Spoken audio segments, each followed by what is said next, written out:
আসলে রাষ্ট্রের সর্বোচ্চ ক্ষমতায় বা রাজনীতির জায়গায় দেশ পরিচালনায় সেগুলিতে আপনি আসলে আসতে চেয়েছিলেন কিনা, চান কিনা, বা ওই জায়গা থেকে? যদি চাইতাম খালেদ, যদি চাইতাম, তখন যখন মিলিটারি আমার বাসায় এসে বসে রইল সারা রাত আমাকে রাজি করানোর জন্য, আমি তো লুফে নিতাম। রাজি করানোর জন্য বসে থাকতে হবে কেন? আমি যদি ক্ষমতাই চাইতাম বলে আজ চলেন চলেন, কি করতে, কি কোন জামাটা পড়তে হবে দেখিয়ে দেন, এখনই যাচ্ছি। আমি তো সেটা করিনি, তাদের সঙ্গে তর্ক করেছি, সারা রাত ধরে তর্ক করেছে যে না ভাই আমাকে দিয়েন না, আমি এই কাজের উপযুক্ত না, আপনারা অন্য লক্ষ্য যান। তারা আমার উপরে মন ঠিক করে ফেলেছে আমাকে নিতে হবে। আমি বারে বারে বলতেছি তাদেরকে, তারা নিরাশ হয়ে ফিরে গেল, বললো যে সকালবেলায় আবার আসবো, সকালবেলায় আসলে তখন আপনি আমাদেরকে বলেন যে রাজি আছেন। আমি বললাম যে না, সকালবেলা আসলে একই কথা পাবেন, কারণ আমি তো এটা এমন কিছু না যে মনের মধ্যে সন্দেহ রেখে দ্বন্দ্ব রেখে আপনাদেরকে বলছি, অত্যন্ত পরিষ্কার ভাবে আপনাদের কাছে বলছি। ঠিক আছে, তা না হলে তো আমি সঙ্গে সঙ্গেই রাজি হয়ে যেতাম। কে ছাড়ে যাও আপনাকে, দেশের পুরো সরকারের প্রধান হবার জন্য আহ্বান জানাচ্ছে, বাংলাদেশে এরকম কয়জন মানুষ আছে বলবো যে না আমি এই দায়িত্ব গ্রহণ করব না? আমি তো করলাম সেটা। এখন আমার নামে বলা হচ্ছে 10 বছর চেয়ে, আমি বছর নিয়ে তো প্রশ্নই উঠে না। প্রশ্ন হচ্ছে আগামীকাল সকালবেলা আপনি শপথ গ্রহণ করবেন, এই কথা। আমি বলছি না, করবো না। তারপরে এরপরে তো কয় বছর কয় কাণ্ড। আমি 10 বছর দিয়ে কি করবোটা কি? আমি 10 বছর দিয়ে, আমি তো বলছি আমি এই কাজের জন্য নই। দেশে আমার দেশ পরিচালনা করা আমার দায়িত্ব না, আমার কাজ না, আমি জানি না এটা কিভাবে করতে হয়। আমি যেটা জানি সেটা করি। Make sense. আপনার মেয়ে মনিকা ইউনুস সম্প্রতি একটি সাক্ষাৎকার দিয়েছেন CNN এ। সেখানে আমি তাকে একটু যদি অনুবাদ করি তাহলে সেরকম পড়তে পারবো, যে আমি তাকে উদ্ধৃত করছি যে কোনো এক সময় প্রধানমন্ত্রী শেখ হাসিনা ও ডক্টর ইউনুস একসঙ্গে কাজ করেছেন। আমি আশা করি সেই সময়টা আবার ফিরে আসুক, শুধু গ্রামীণ কিংবা সংশ্লিষ্ট সব প্রতিষ্ঠানগুলোর ভালোর জন্যই নয়। যদি তারা আবারও একসঙ্গে কাজ করেন তাহলে সেটা চমৎকার হবে। এই মনিকা ইউনুসের এই আশা কি আপনারও মানে একই রকম আশা কিনা, যে প্রধানমন্ত্রী শেখ হাসিনা এবং ডক্টর ইউনুস একসঙ্গে কাজ করলে আরো কিছু চমৎকার কাজ হবে, বা এটা আপনি আশা করছেন এরকম কি? এটা কি এখন আমার জন্য করা যাচ্ছে না যে আমি নারাজ, যে করতে চাই না? তুমি ভাবখানা এমন করছো যেন আমি আপত্তি করছি, আমি কাজ করতে চাই না। আমাকে যে বললাম চোর বদমাইশ করে রেখেছে, সেখানে কাজ করার তো কথাই উঠছে না। আমার নাম উঠলেই ওনার রাগ উঠে যায়। আমাকে সুদখোর না বললে ওনার মন তৃপ্ত হয় না। আমাকে চুবিয়ে না ডুবালে, পদ্মা নদীতে আমাকে চুবিয়ে না ডুবালে ওনার মনে শান্তি আসে না। ঠিক আছে, আমি কি করে বলবো? ওনাকে বলতে তো হবে, ওনাকে যদি কিছু বলতে হয়। পদ্মা নদীর কথাটা যখন উঠলই, পদ্মা ব্রিজ সম্পর্কে যে কথাটা সরকারের উচ্চ মহল থেকে এটা বলা হয় যে আপনি আপনার ক্ষমতা ব্যবহার করে বা আপনার পরিচিতি ব্যবহার করে বা আপনার যে একটা সাংঘাতিক রকমের গ্রহণযোগ্যতা সারা দুনিয়াতে আছে, যেটি আসলে ওয়ার্ল্ড ব্যাংক সহ অন্য জায়গায় আছে, সেটি দিয়ে আসলে আপনি পদ্মা সেতুটা বাংলাদেশ যাতে ঋণ না পায় সেটির জন্য আপনি চেষ্টা করেছেন।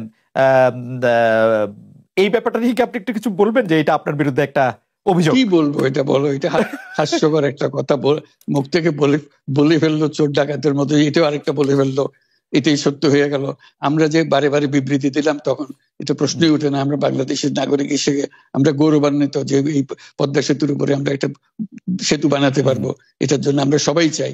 কাজে এটা তো বিরোধিতা করার তো প্রশ্নই উঠে না। কেন বিরোধিতা করবো?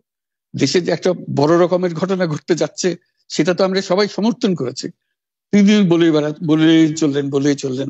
এখন একজনে বলতে থাকলে তো আমার করার কিছু তো নাই। উনি এত শক্তিধর যে এখানে আমার কথা তো কিছুই থাকে না। ওনার সব সরকারের যাবতীয় প্রচার যন্ত্র ওনার হাতে। আমার তো আমার গলার যত তীক্ষ্ণ। আপনি তো কথা বলেন না, বললে তো নিশ্চয়ই আপনার সাথে না। একটি প্রশ্ন আসছে যে পদ্মা সেতুর যখন উদ্বোধন করা হবে তখন কি আপনাকে নিমন্ত্রণ জানানো হয়েছিল? মানে রাষ্ট্রের পক্ষ থেকে এরকম বলা হয়েছিল যে আপনাকেও নিমন্ত্রণ জানানো হবে, বা আপনি মনে আছে কিনা? মনে পড়ে না এরকম করছে। আচ্ছা আচ্ছা।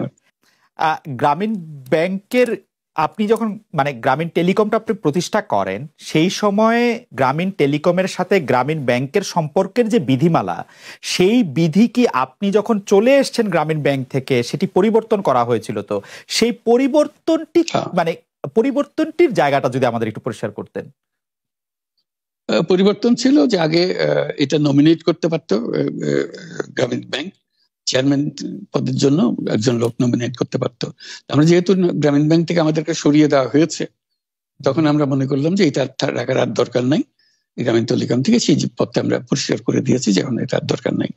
এইটুকুই পরিবর্তন হয়েছে। এটা ন্যায়সঙ্গতভাবে পরিবর্তন করার ধারা অনুযায়ী যা যা করতে হয় সেটা করা হয়েছে।